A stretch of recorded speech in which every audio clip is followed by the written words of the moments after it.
space that can be used in automobile technologies. So similar.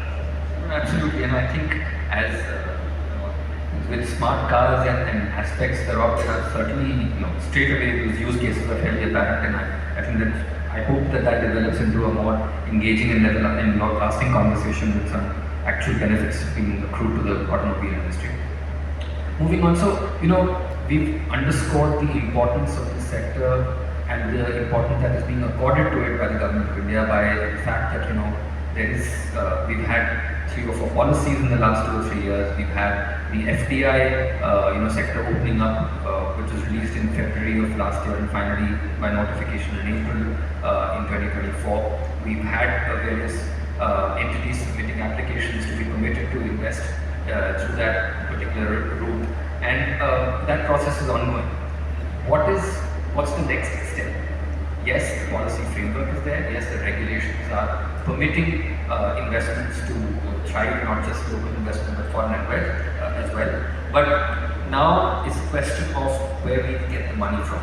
Well, the first answer again came from the government, where a 1,000 crore venture capital fund has been set up to essentially assist and allow for pre-seed and early seed capital investment for space startups in the country. So I think there was, of course, a huge announcement around it. There was some amount of literature that circulated, but we'd like to hear from Dr. Somanath some more salient features of that to be able to, how one can really tap into that, and what's the agenda, how does one go about fulfilling that particular promise. There were many schemes. One of them is the 1,000 crore VC fund, and the purpose of this is not really to fund any company in terms of their full demand of money. It's only to give a confidence to the investors to show that this particular company has been seen by space professionals and found a great utility in it. So it gives confidence for additional investments to come in.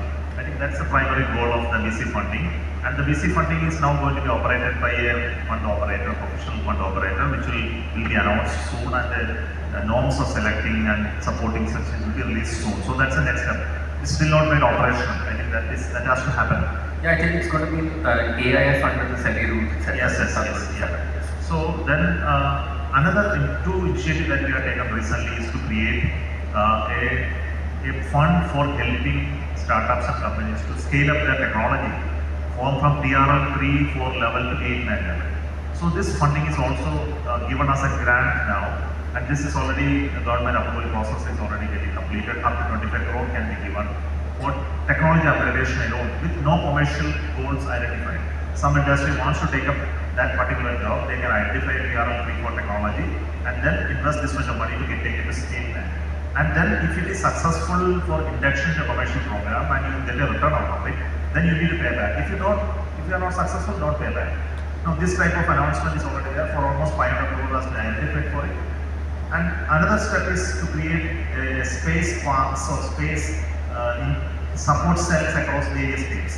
And this funding will be as much as 100 crore per state, where you can establish facilities for startups and companies where they find high value investments for testing and validation. You don't find facilities, for example, vibration, environmental testing, space scale, qualification.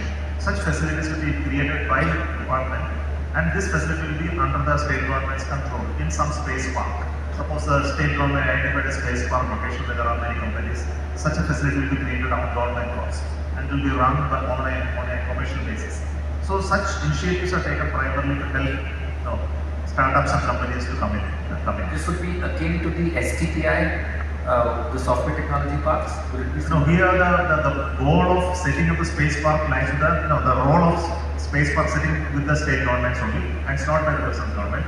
In that space park, in space, ISRO will jointly set up a facility which will be funded by the government of India.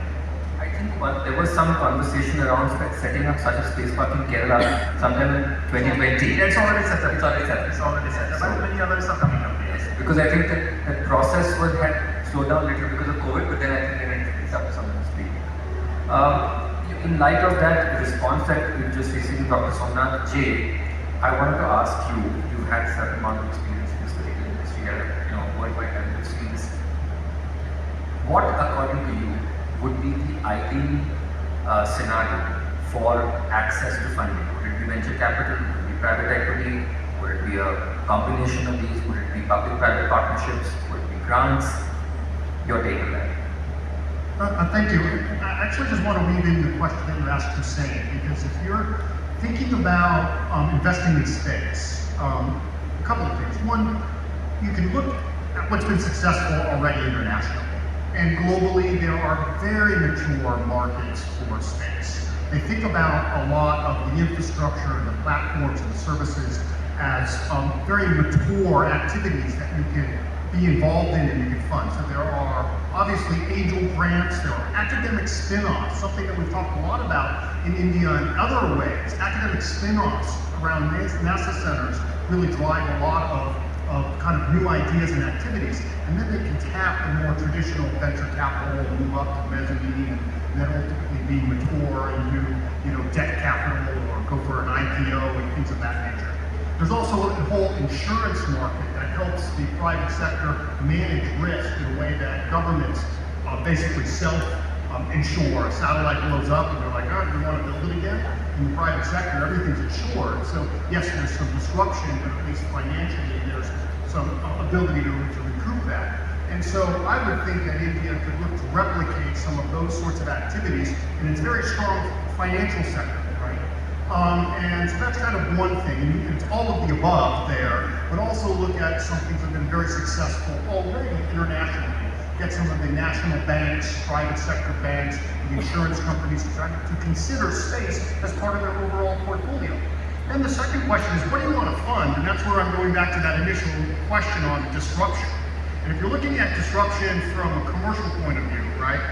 As a private company, you're going to do one of basically two general markets. You're either going to try to do something better, cheaper, and sell it to governments, which will continue to be a major part of the ecosystem, whether that's civilian or military. Or do you go after entirely commercial markets? And that you have to create. And so some of the things that I see as really kind of, maybe not revolutionary, but certainly impacting is reusability. There's obviously been a lot of focus on reusability and launch, but what about reusability in satellites? These are expensive platforms, right? How do you, maybe even reusability of components? This is just fundamentally a way to make space more cost effective, and traditionally, nothing was reusable, everything was expendable. So that across the board reusability, I think, is going to be a major piece of the puzzle. So if you can build something that's reusable and used multiple times, it changes the entire value proposition in terms of the long-term cost. The second is, I think you can look to the United States, which is a clear leader, and there's a few markets that have been highly successful that don't actually exist at all in India. And what are some of those? Satellite internet, right?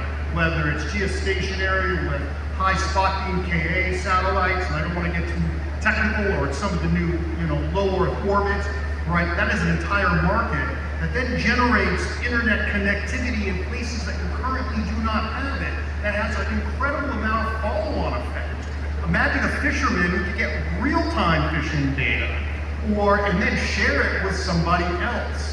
Or perhaps mining companies, or the NISAR data, which NISAR is a US-India satellite that's coming online, is going to have incredible real-time soil moisture, right? And then you have to get it to people that use it.